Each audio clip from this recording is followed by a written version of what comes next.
presentation. But as I said, we will be monitoring the chat. So let's go to, is this the right one? Let's see. See if this works. Are you all able to see the presentation now? Cool. Yes, from my Okay. end. In that case, I'm going to get us started and I'll introduce myself, and then I will let our other ONSA advisors also introduce themselves, and we'll kind of switch off as we go. So my name is Dr. Laurie Staff. I am the Assistant Director of the Office of National Scholarship, a faculty advisor for the office. I also am a Barrett Honors College faculty member, and I am here to help you with any of the Fulbright programs that are offered. English teaching assistantship, which probably you're not here for, but more specifically study research as well as graduate programs. And I'm going to hand it off to my colleague, Dr. Bhattacharya. Hi, I'm Dr. Nilanjana Bhattacharya. I'm like Dr. Staff, also a faculty mentor, faculty member at Barrett, but I do basically what Dr. Staff does. I do help all the different kinds of Fulbright applications, and you can contact any of us. We'll be giving your emails. Thanks. And we also have with us today our colleague, Dr. Habza, who is our graduate scholarship coordinator, manager, director. I don't know, he has some important title. So Dr. Habza, would you like to introduce yourself?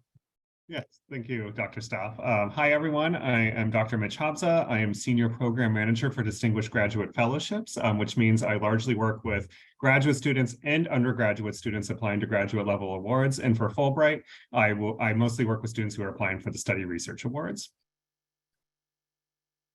So as you can see, you've got lots of folks here available to help you. In addition, we have two other staff members in our office. Katie Salgado, who works on the ETAs, and then Dr. Kyle Mox, who's the director of our office, who works on study research as well. So you have a plethora of individuals available for your help, to help you. Okay, so I'm going to just get started and walk us through the presentation. Hopefully this is going to work. To advance.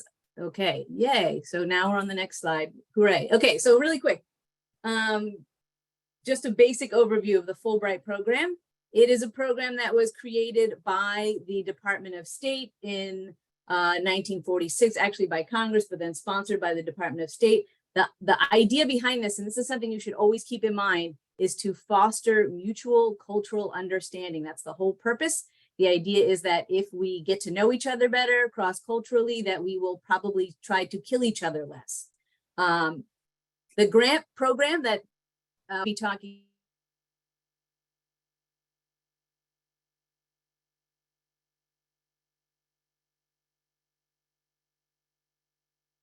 we're going to talk about study research today, and there's about 140 different countries that participate. All right, let's see. Can it go to the next? Yes, next slide, please. Okay. So the reason why we are here right now at this moment is because the applications for the next cycle have opened, right? That means that you can go in right now on the Fulbright program website and open an application, and you will have until September 12th to work on it. But we do not want you to lose the time between now and September 12th, which is why we're getting you started early. We really want to encourage you to use the next several months to start drafting and revising your proposals. So don't waste time. Don't procrastinate. We'll talk about strategies for not procrastinating later. The main types of awards that are offered through Fulbright are the English teaching assistantships, which we are not going to talk about today, but you can come back to another workshop if you want to learn about those. The open study research, which we are going to talk about today. And then within the open study research, there are three subdivisions. There's graduate degree awards, which is a chance for you to go to a graduate program in another country and have Fulbright pay for it. Creative and performing arts. So this is if you're a person who is in the arts or a performer in any way, you can do a proposal to go study and advance your skills in those areas. And then there are country-specific awards that you can look at the Fulbright website to see more information about. So what's really important for those of you who are here to learn about the Study Research Awards is that you have the opportunity to design your own program, your own project, where you will work with advisors at foreign universities or other institutes of higher education. And so what we're here to do today is to kind of walk you through that process of how to get started on the Study Research grant proposals. So what do you want to do? First, you want to think about the kind of project that you want to do, and you want to think about some main criteria for whether or not the program is going to fly. In other words, they're going to give you, the money to do this. Primarily among those criteria is feasibility. Like, can you actually get this thing done? Is it within the realistic time frame that you're proposing? Will you have access to the people, the materials, the various research avenues that you need? Is it realistic, right? Can you actually do this, or is it kind of pie in the sky stuff? That you need to justify where you're going. Like, you have to be in this particular place, in this country, to do the research, right? It cannot be a project that you can sit at home in front of your computer and access online resources or, talk to people over Zoom. You have to justify that you need to physically be in the location. That's super important. You should also be designing a project that builds on your previous knowledge. In other words, it should not be something entirely new to you. You should have the requisite coursework, the preliminary research, whatever kind of scholarship review that is necessary for you to be able to undertake this project and, again, see it to fruition. The programs that you design can include academic study and language study. We'll talk a little bit more about language study later on. Also, super important, the projects that you propose, because they're being funded by Fulbright and because Fulbright's mission is promoting mutual cultural understanding, you need to include some form of community engagement. In other words, you're not going to go to another country and sit alone in a lab and never talk to anybody. The purpose of you going through Fulbright is to help to foster this kind of bridge between our cultures, to present elements of your version of American culture, to learn as much about the culture that you will be immersed in, and not just go there to do your research. So you really want to think carefully about how your project can incorporate some element of community engagement. I'm sorry, was there a question? Okay, sorry. And then you should also really think about why this is the logical next step in your academic and professional journey, why going on a Fulbright to the particular place that you've chosen is going to be the thing that's going to allow you to achieve your long-term goals in terms of your academic career, in terms of your profession. So you want to be able, again, to justify this is not just a whim, right? This is something that's actually necessary for you to do to complete your program of study, to complete, let's say you're doing a PhD. This is going to help you finish your dissertation, or let's say you need some practical field work in order to get to the next phase of whatever it is in your professional life. So those are the things you really want to think about. All right, I'm going to stop here because you heard me ramble enough, and I'm going to turn it over to my colleague, Dr. Bhattacharya. Dr. Bhattacharya, just let me know when you want me to advance the slide. Thanks. So what kind of program you're going to be applying for depends on which country you are going to be applying to. So it's very, very important that you read all the fine print that is there for each of the program summaries for each country. They're all different.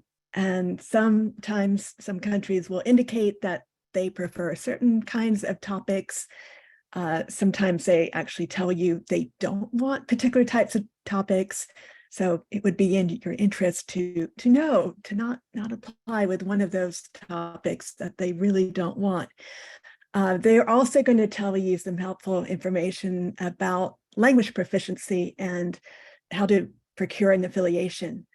So yes, you need to spend some time thinking about which country you're going to be looking at in conjunction with all the other things that Dr. Stoff just mentioned. I think we can go to the next slide.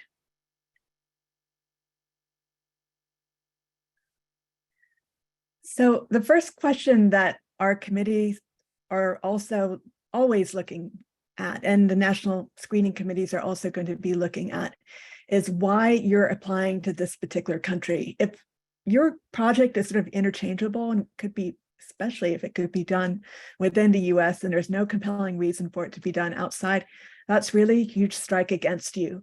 It's also the case that you want to have a very sort of clear reason for choosing the country that you have. It should be very, very specific to the country that you have chosen in terms of how you're designing your project and how you have sort of figured out how you're going to implement the project in your plans. So you need to sometimes think about which country you're going to be doing things in. Sometimes you are going to be studying things or looking at things in terms of area research. And maybe in that case, it might be that you're looking at a region or a country first, and then you start to narrow down what type of topic and project you're going to be pursuing. In some other cases, it might be that you have a particular project that you want to carry out and that you're going to be sort of trying to figure out where it makes the most sense to carry out that project, where it's going to be the most beneficial and useful and feasible to carry out that project. So a lot of that depends on where your networks are, whom you're able to contact, what the costs of your project might be, what your language skills might be, etc. Thanks. We can go to the next slide, I think. So thinking about the Fulbright mission is very, very important. We don't want to be sort of proposing topics that are going to lead to discord and alienation.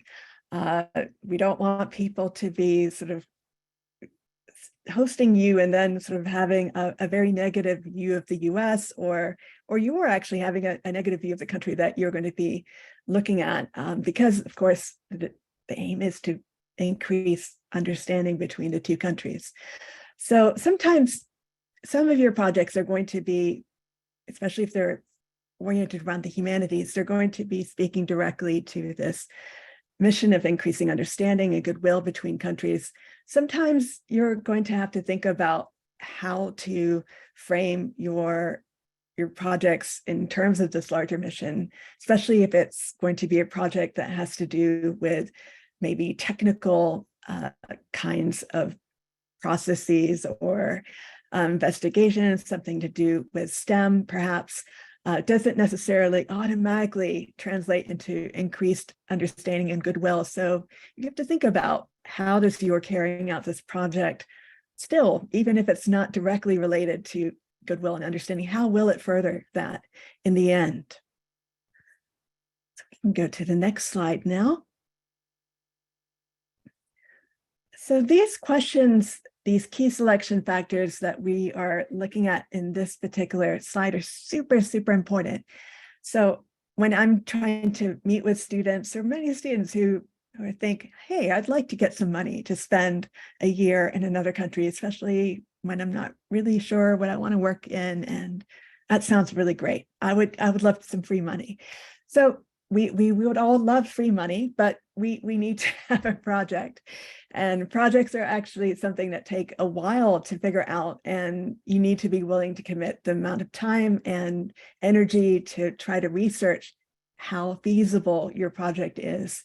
So you need to think about whether you can actually pull it off within the time and the resources that you have available to you. You have to think about whether or not it is something that actually needs to be done, needs to be funded by the US government. You also have to think about whether you have the qualifications to actually pull it off. And we will talk a little bit more about whom you can consult, but thinking about the people whom you respect in your particular area, your work, talking with them about your particular skill set and trying to see whether the project that you're going to sort of envision is going to match that or not. That's a super important step. So really taking stock, being honest about your particular qualifications, realistic about your qualifications is important. Thinking about language proficiency is also important. I'm learning Spanish and Japanese on Duolingo, but I know that I can't really say much except my cat likes to eat carrots, and that's not going to take me very far. So it's important that you have a solid language proficiency, if you do have proficiency, and you actually are going to be tested on your command of a language before you can be sort of applying and claiming that you have proficiency. So this is something seriously to take into account, even when you're selecting the country.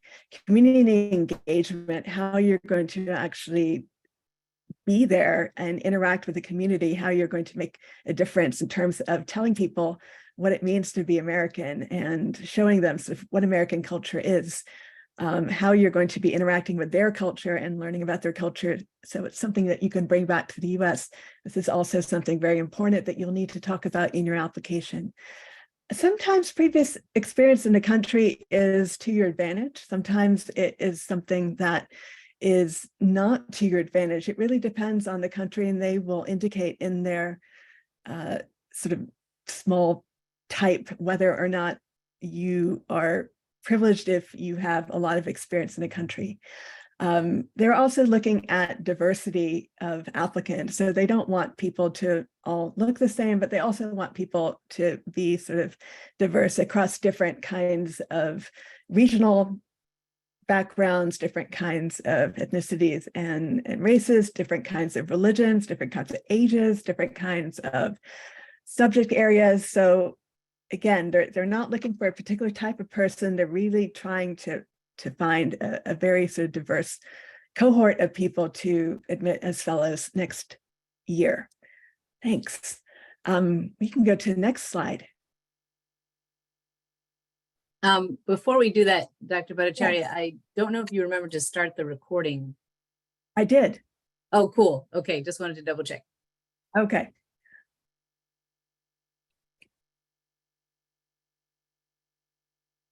Validity. So we want to think about whether or not your project actually reflects the Fulbright mission in terms of increasing understanding and goodwill between the countries. But as we talked about before, we want to think about whether or not this project is the best possible one for you. Does it make sense for you to pursue this at this particular point in time to advance your personal and professional goals?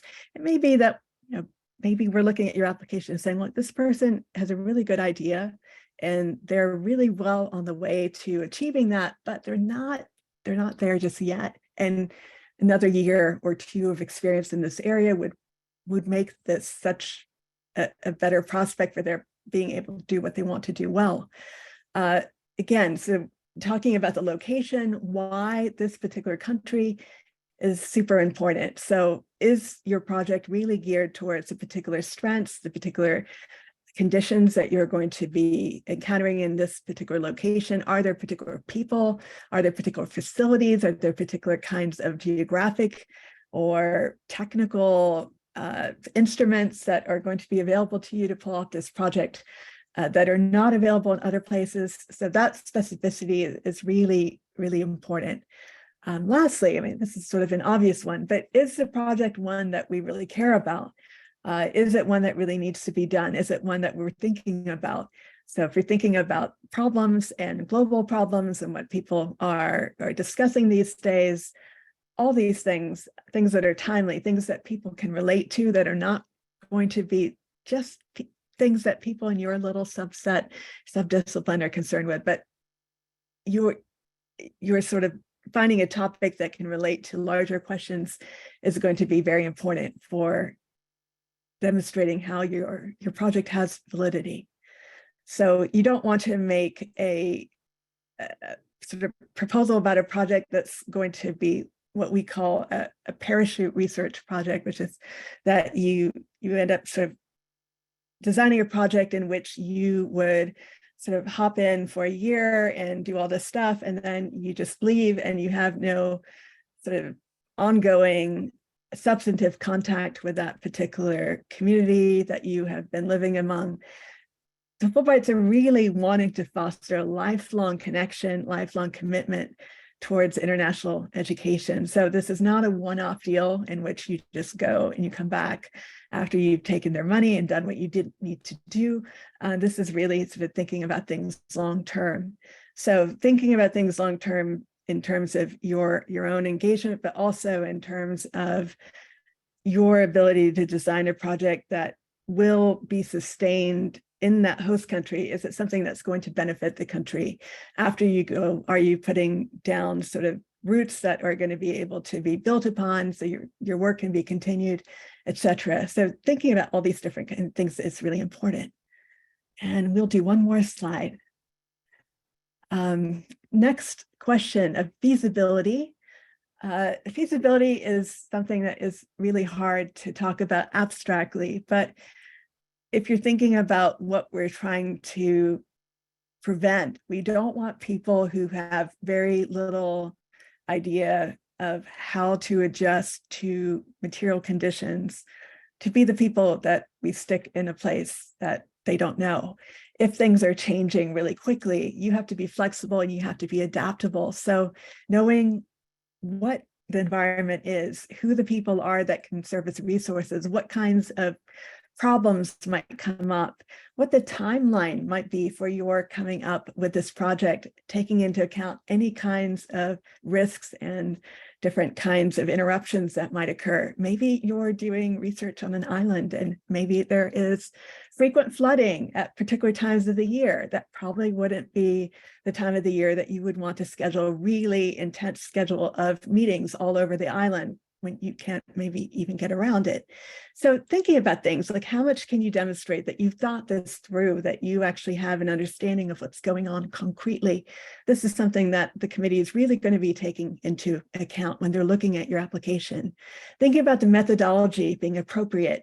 It might not be the case that your methodology is going to be culturally accepted within the culture that you're going to. If you're going to a culture that might be culturally conservative and you're sort of bringing in something that is quite sort of counter to what most people would sort of in the mainstream believe to be what they want to believe, that might not be the best place to carry out what you want to do.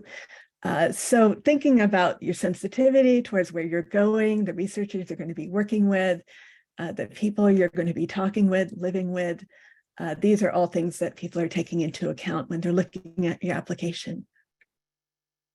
Lastly, thinking about training, thinking about whether you have the coursework, whether you have the technical skills, have you actually taken an ethnography class? Do you have experience doing field work? If that is indeed what you're going to be doing. If you're going to be playing the forte piano and looking for particular instruments from the early sort of 19th century by a particular forte piano maker, do you even know how to play the forte piano? It's like, not everybody does. It's not the same instrument as your modern piano. So thinking about all these different kinds of things, how much are you ever able to demonstrate that you have the necessary training, that you have all the skills necessary to go into the place and succeed, and that you've actually thought about all the different ways that things around you could shape the project when you're there.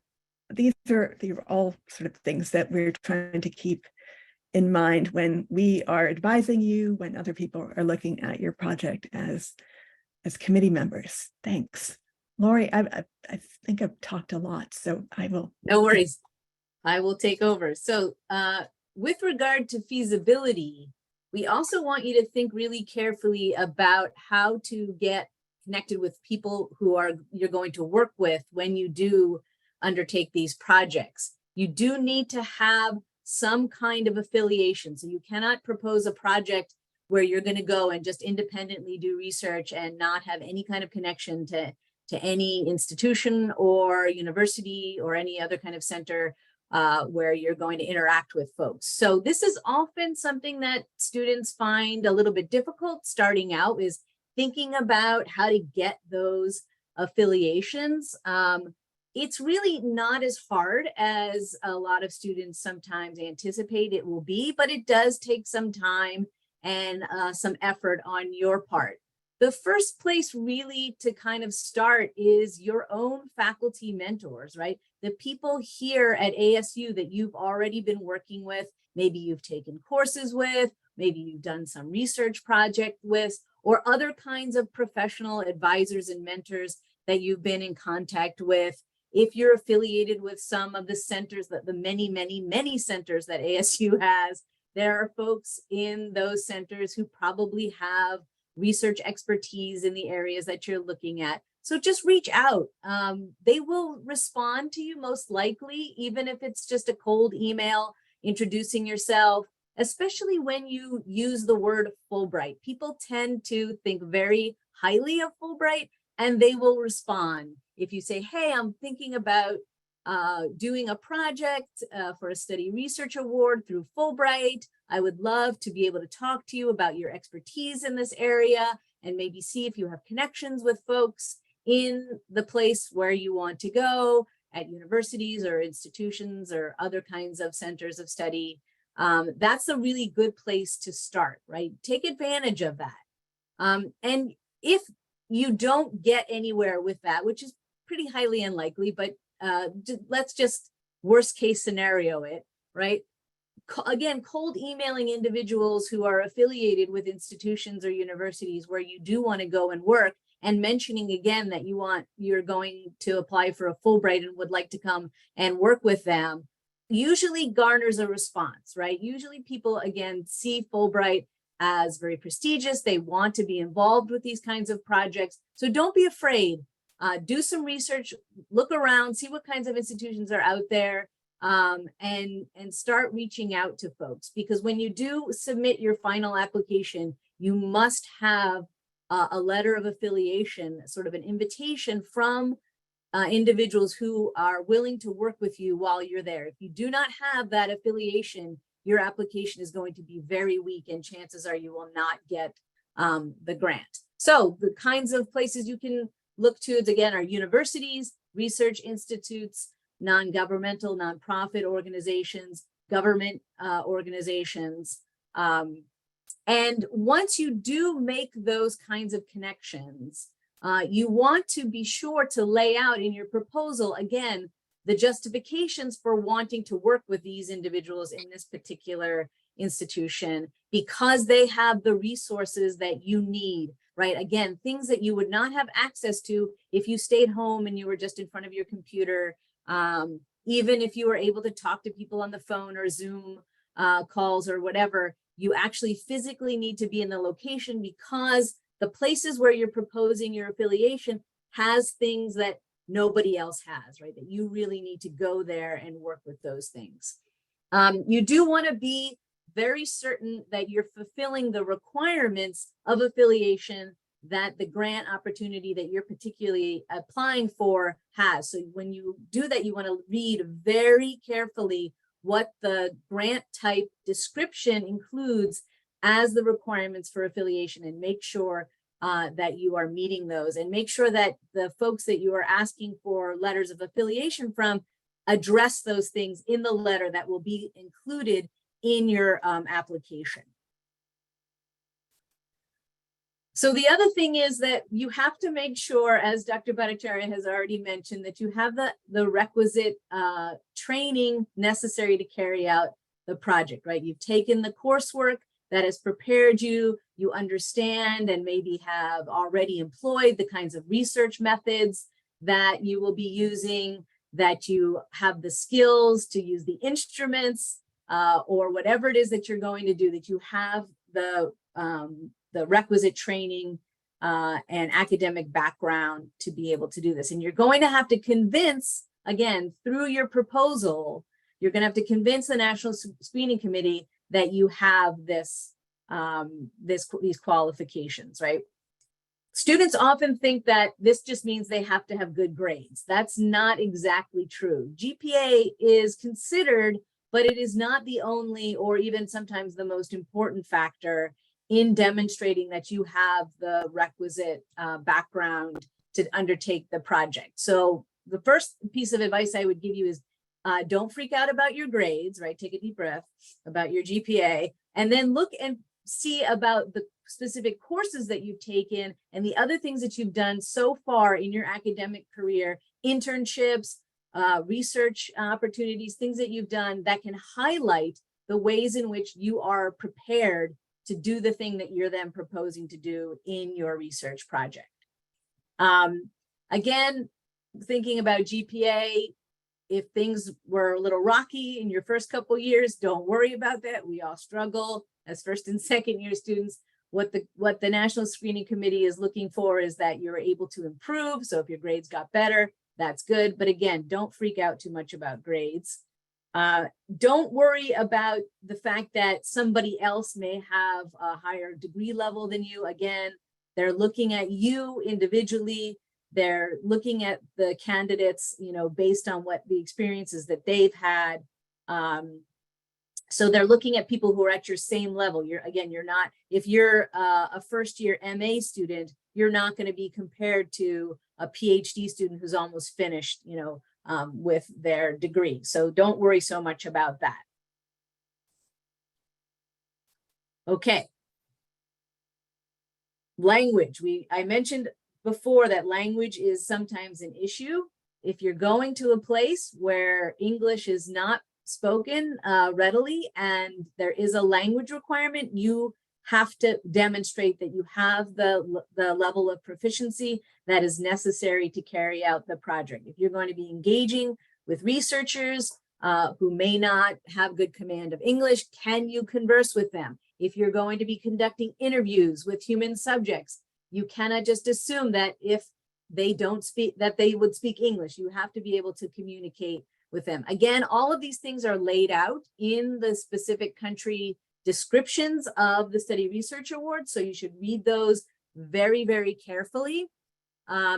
You should be able to demonstrate by the time that you apply that you have the requisite proficiency. So you can make promises, right? Like that I'm going to do Duolingo until I leave in the summer or the fall the next year. But will you gain those skills? That's you know, up in the air, right? So you really want to make sure you want to be thinking about that now, right? Like, oh, maybe I really need to take a summer intensive language course to make sure that I'm where I need to be so that I can apply for this grant and convince them that I have the language ability. You will, for grants that require language proficiency, you will have to submit a language evaluation, which you can get from any language professor here at ASU, but it does have to be a formal evaluation, right? So you can't just say, again, like, take my word for it. You know, donde está la biblioteca? I'm good, right? So you really need to think carefully about, you know, what the things you need to kind of get into place now before you submit that final application. You can indicate that you're maybe not quite at the level that you want to be at, and you're going to continue to take courses. There is going to be almost a full year between the time that you apply and the time that you go. So it's great to tell them that you're going to keep working at it, that you're going to improve, but you really should be thinking about that now. So those are things you really want to talk about. There are also some other ways that you can improve your language. We have, if you're doing any of the critical languages, we have a Critical Languages Institute here at ASU, which you can go to tuition free as an ASU student. So it's something you might want to think about. Okay, moving on. So again, we're going to come back to this, and I know we've already touched on it several times, but it's really kind of hard to overemphasize the importance of the community engagement aspect of this, because again, the Fulbright mission is so heavily centered on this idea of mutual cultural exchange.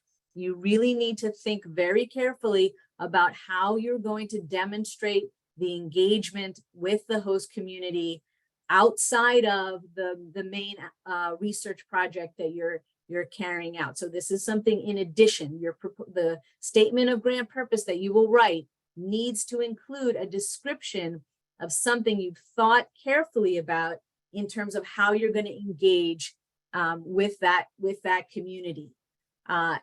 So this could be something that is personal to you, right? That some element of your culture that you want to bring and share. Maybe you're passionate about some kind of sports or some kind of cooking or some, culinary aspect or some kind of artistic aspect, and you want to share that, and you're going to engage. You're going to maybe create a club or something where you engage with the local community, right? So this is something, again, that's in addition to the research project, and it absolutely needs to be included in your statement of grant purpose. So you really want to be thinking about that.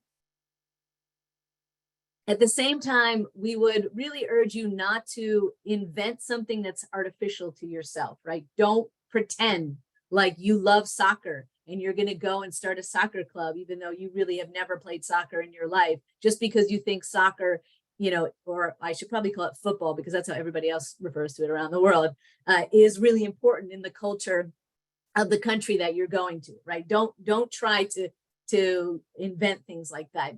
Pick something that you feel you do have a personal connection to, and you would feel like it would be something enjoyable for you to engage with, but also that you're communicating aspects of your element of American culture in whatever form that is, right? In all of its glorious diversity, right? There's no one kind of set understanding of American culture. So those are things, again, that you really need to think about, must be very clearly spelled out, both in your statement of grant purpose and in the abstracts that you will do, the shorter abstracts when you submit the application. Okay, moving on. So again, we want to kind of come back to this idea of previous experience. One of the things that Fulbright really likes is people who haven't had spent a lot of time in the countries that they're proposing to go to. The idea, again, is that they're going to learn a lot about those countries, that they're going to be like little sponges. They're going to go and absorb all of this great information and all these great cultural experiences, and they're going to bring that back. If you are someone who has already spent like a good deal of time, I'm talking about years, right? Not a few months, not like a short study abroad program or a summer vacation or a short, family trip. I'm talking about like years of time in a place, then they may be less likely to choose you. So that's on the one hand, right? So there's a little bit of a disconnect in terms of with study research prizes. They also want students who are able to really understand the culture, again, who speak the language, who are able to understand the cultural aspects of the place that they're going to. So you do want to kind of talk about, if you've had some experience, like that is important. You don't, like if you've been to a place, you don't want to pretend like you've never been there. So it kind of depends, right? It really depends a lot on each specific program. But all things being equal, which of course they never really are, they're probably going to prefer the candidate who hasn't spent like a really significant chunk of time in the country. Okay.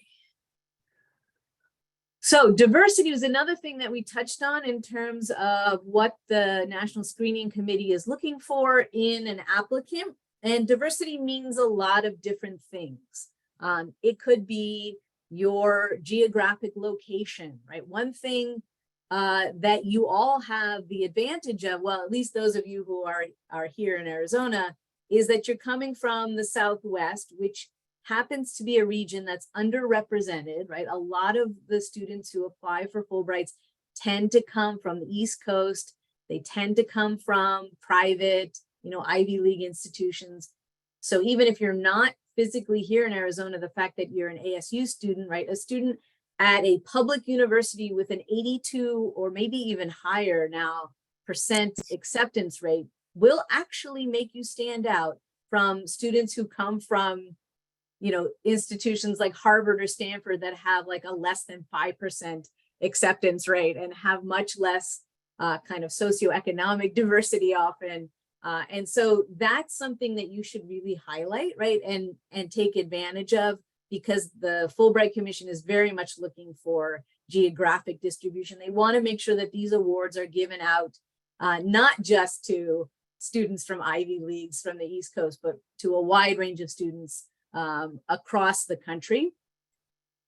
There are other things that you should definitely think about highlighting: your ethnic, your racial, your socioeconomic diversity, anything that again makes you stand out from a more kind of typical representative candidate who most likely, again, a white middle class sort of liberal arts educated student. You should think a lot about what makes you you, right? And we're all different in many different ways. And so you absolutely have some element in your background that will help to demonstrate that kind of diversity. So you should really lean into that, like in your proposal, particularly in your personal statement, where you will have the opportunity to describe what it is about you that makes you a great Fulbright candidate. And this fits very well with what Fulbright is asking with regard to giving you the opportunity to engage in cultural exchange, right? You're bringing those elements, those very diverse elements of your particular background to the table, which makes you a really attractive candidate for engaging with those of in other countries, because the Fulbright Commission really wants to show people that the US is an incredibly diverse place, right? That we do not all look the same, and we do not all come from the same backgrounds, and we all have different elements of heritage that we bring with us. And so that's something you should really talk a lot about. The other thing that they consider in terms of diversity is field of study. So students in language, area studies, global studies, humanities, those are more common. And so you might think about how you're going to position yourself in your own field of study in this sort of national pool. Maybe you're, you know, in a STEM field, maybe you're studying sustainability, maybe you're doing something like justice studies. You're doing something that's unique to ASU, like we have these centers like the future of innovation in society. Like nobody else has a program like that in the country. So really lean into that, because that will help you demonstrate that kind of diversity. Okay, so now we're going to move to getting into the like kind of nuts and bolts of the statement. And I'm going to kind of go through these quickly, because right now you're just conceiving of a project. You haven't gotten to the writing stage, but I just want you to be kind of aware of what the parts are that you're dealing with. So you will have to write the 2-page essay to fulfill the requirements of the statement of grant purpose. That will be a standard formatting. So that means single spaced. So a lot of students make the mistake of double or 1.5 space, and then they run out of room. You can use single space on this, and no space between your paragraphs. Okay. Your proposal should outline who, what, where, why, when, and how of your research project, right? So you can really dive deeply into the details of this, right? Don't gloss over things, right? Be very specific. And it should also really show why you have a strong desire to go to the place that you want to go, not just again because it has the things you need to do your research, but because you're committed to the host country and the community that you're going to be engaged with. So again, like think a lot about, Dr. Bhattacharya made a really good point of not presenting this as parachute research where you just drop in, do your work, don't talk to anybody, get what you need out of it, come home, write whatever you're going to write, your master's thesis or your dissertation or whatever, and then never talk to anybody again. And there's no impact on the country that you went to, right? The idea here is, again, that you're going to engage with the people there. It's going to have an impact on them. It's going to have an impact on you, and it's going to create these long, lifelong connections, hopefully. Okay, so here are the kinds of things that you should be thinking about. Again, we talked about affiliations. Who are you going to work with? What are you going to do, right? So saying I'm going to study this thing is not telling anybody what you're going to do. Like, of course, you're going to study it, right? What are the specific research questions you're going to answer? What are you hoping to find? How are you going to do it, right? Why is this research really important and innovative? What will it contribute to your discipline, right? So if 20 people have already written something completely similar to what you've done, like time for you to think of a new project, right? What kinds of research goals do you have? Again, what methodologies are you going to use? What kind of source materials? What kinds of things do you need to complete this project?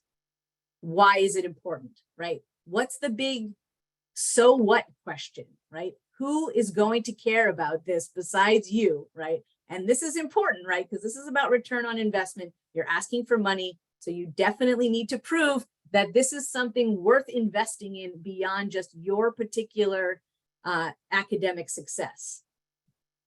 Again, we keep harping on the same point. How is it going to contribute to mutual cultural understanding and exchange, right? And timeline. This is vitally important because you have to demonstrate that if you're proposing a 10-month project, that you have laid out the steps in which you're going to complete things, that you understand how long things are going to actually take, and that you can complete it within the time that you have designated, right? If you're going to write, a history of Italian cuisine from, the Roman Empire to the present day, you're not going to be able to complete that in 10 months, right? So think carefully about what you're trying to accomplish and how feasible it is within timeline.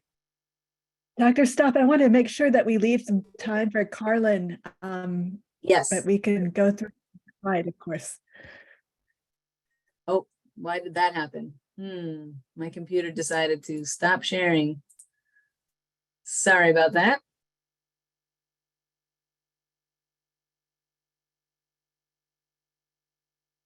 Well, maybe this is a good time then to stop, since I think this is a sign that my computer's like, we're done with that PowerPoint. Let me open things up then and have Carlin talk a little bit about the experiences in doing this seemingly daunting process. So Carlin, do you want to introduce yourself a little and tell us about what your project was and the things that you found helpful and things you found maybe difficult in doing this? Can you hear me okay? For the cafe, I apologize. So I'm Carlin. I graduated from ASU in 2017 from Barrett, and I went to Panama for a year. My background's in public health. I was a global health and microbiome student at ASU, and I did an MPH in Scotland actually before my Fulbright year, but applied through ONSA with Dr. Moss and everyone at the office, super helpful in the process. So my project was a knowledge, attitudes, and practices survey on hantavirus in a small, rural town in Panama. It is a long story of kind of how I got there, but I'm going to try to address the most important kind of aspects for you to be thinking about right now as you think about conceiving a project. So the route I took was cold emailing. I knew I wanted to go to Latin America. I knew I wanted to focus on infectious disease research. And I honestly, to be very honest, I kind of played the numbers game a little bit and looked on the Fulbright website to see what are the less competitive countries. There's a stats sheet on there that tells you how many people apply to the country and how many people get the grant. I didn't have a huge country preference. I just knew I wanted to be in Latin America at a place that had a lot of infectious disease research. And Panama stuck out to me because there's a lot of neglected tropical diseases in Panama. And so I was affiliated with a governmental research institution called Gorgas. And one of the pictures was me capturing mice in the field with them. So I looked at their website and saw kind of all the research projects they had going on and kind of thought about how my background in a lot of my anthropology coursework could fit into what they were already doing. So they had a whole hantavirus project already going on. But I read through some of the papers they had published. and just things published on hantavirus in general, and kind of seemed like they were kind of missing like a socio-cultural aspect to their research. It was a lot of lab research, a lot of epidemiology research. And from my honors thesis at ASU, I was a student at CHEST, and I had, because of my anthropology background, I basically emailed one of the researchers at Gorgas and said, I'm very interested in your research. I've read a lot of your papers. I am interested in maybe like designing a small like offshoot project on what you're already doing. So all the resources are already in place. And again, like the Fulbright name does carry a lot of weight. And like basically when you cold email someone and tell them you're applying for this, kind of what they hear is like they might get a free research assistant, right? Because your salary is being paid by Fulbright, and it really helps them. They need an extra set of hands, and so it's kind of a win-win situation. And so that was the first person I cold emailed, and he was like, "Yes, definitely, please come. We would love to have you." But I think probably the most direct route and the easiest route, which a lot of my friends who also won Fulbright did, was get connected with their mentors at ASU who had other global projects and collaborators at different institutions around the world. That's the easiest way. If you have a mentor that's connected with somebody, that's a very easy introductory email. There's already a rapport there. And then obviously you can also cold email other ASU professors, as was mentioned, even if you don't know them, and see where they have affiliation. So that's the most direct way. But cold emailing worked for me the first time. And even if it doesn't work, I've had other friends cold email people who say like, no, we don't have the capacity for a student right now or another researcher, but let me connect you to this other person at this other research institute doing very similar work. So there's so many ways you can start like connecting with research institutions. But the big things are like maybe start that process kind of soon, think about at least the general field you're interested in. And again, make sure that you, I think my internet is unstable, but I'm gonna keep going. And make sure you read the background literature on what you're proposing to do. Because if that's already been done, then that's kind of a moot point for you to write a proposal on that. I see that my internet is cutting out. I apologize. Carolyn, sometimes it's helpful if you turn your video off, and maybe that way we'll have students can maybe ask you some questions if there are any follow-ups, or if you have anything additional to say, we'd be happy to hear it.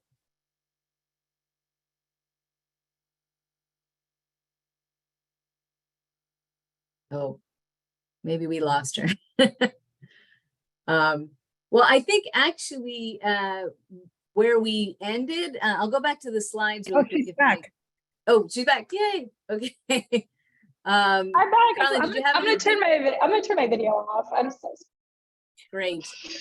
Did you have anything additional to say, or does anyone here in the meeting have any questions to ask? I can hang around I have time. So if anyone has any questions or wants to hang around, I'm happy to. Thank you.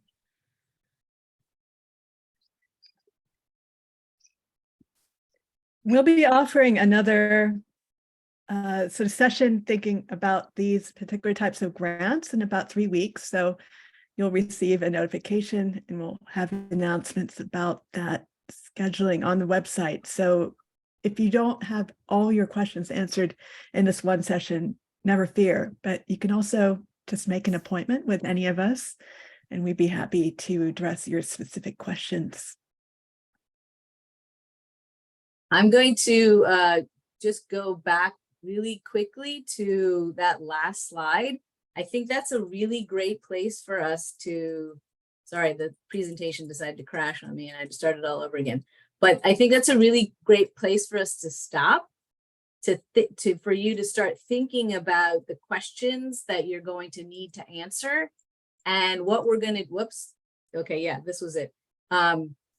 What we're going to do then is we're going to send you all off with some homework, right, to process the things that we've told you today, to think about not only these questions, but also the ones on the previous page.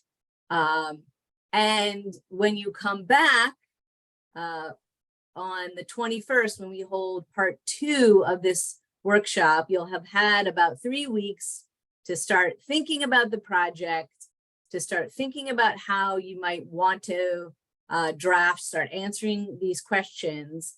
And then Dr. Hamza, who is our writing expert, is going to walk us through some really helpful tips on how to be a productive writer, even just to get us started. Sometimes that's the hardest part, right? We just sit there and stare at the screen for hours and hours. But this way you can process a lot of the things that we've said. You can maybe start the going out and trying to find the faculty mentors that will be helpful for you the process. You can maybe start identifying individuals at other institutions that you might want to work with. You can start thinking about how you're going to formulate your research project, and then we will give you all kinds of interesting and helpful tips. We'll show you some examples of some proposals from the past, which I think are super helpful. Okay, I'm going to stop the share, and then to see if there are any other questions. I'm happy to hang around if there are. But again, as Dr. Bhattacharya said, you can easily make an appointment with us. I'm going to actually go real quick back to the slideshow, because at the very end, we do have some important, oh, come on. All right, let me get all the way to the end so you can see. Whoa, too fast. Okay, so here's some really important links for you. The first is our website, where you can make appointments with us. We lost the screen. You lost the screen? Sorry. No problem. My computer is just being very... Can you see it now? Yeah. Okay, sorry about that. So yes, this is our website where you can make appointments. You can see the upcoming workshops. The ASU Fulbright site, we have our own dedicated site. So this is important too. Remember that to go through ASU for the Fulbright, you do need to get an endorsement from us. So you have to work with us for that. Well, you can apply as a student at large, but I would highly discourage you from doing that. Like, you won't get any help. So don't do that. And then there's the Fulbright website itself. So that's a really good place for you to start. The last link here to give you an idea of the kinds of programs you can look at. You can search by country, you can search by program type, you can actually put in search terms. So if there's a particular type of program that you're looking for, there may be something that's already in existence that you can think about applying for. So these are all really helpful things to get started. If you haven't already done so, we have a series of YouTube videos that you can watch. I think we technically asked you to watch those before you signed up for or before you came to the workshop, but if you haven't, I would recommend that you do that. That's, again, very helpful information. So those are all available on our Fulbright ASU site. Yeah, so, and if you have any questions, we are here. Let's see.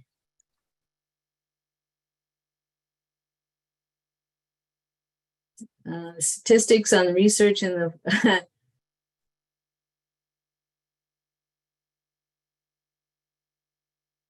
I don't know the answer to that question. Dr. Bhattacharya. Oh, sorry, go ahead. There is a stats sheet, I think, of different countries and their acceptance rate somewhere on the Fulbright website. And I think Dr. Mox, when he mentioned it, said, "We will not tell you where it is. You have to find it." I'll That's tell right. you where it is if you email me.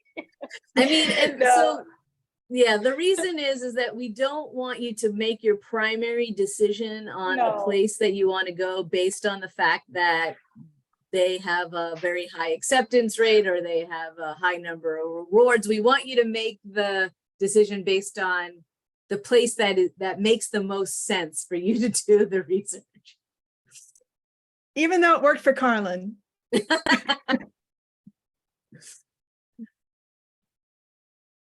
Yeah, I should have phrased it a bit better. Definitely do not use that as the only metric. It did happen to just work out very well for me. But if you have no ties or no language skills or no anything connected to a country that has a high acceptance rate, definitely not. But Panama did happen to work very well for me. And you did mention that Panama had a number of tropical diseases that were under research. Exactly. Yes, exactly. And I spoke Spanish as well. I speak Spanish, so yeah. Seems A lot pretty of other legit. pieces. Yeah.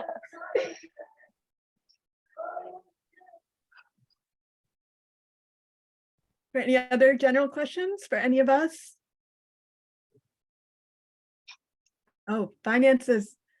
Generally, people have been able to manage all right.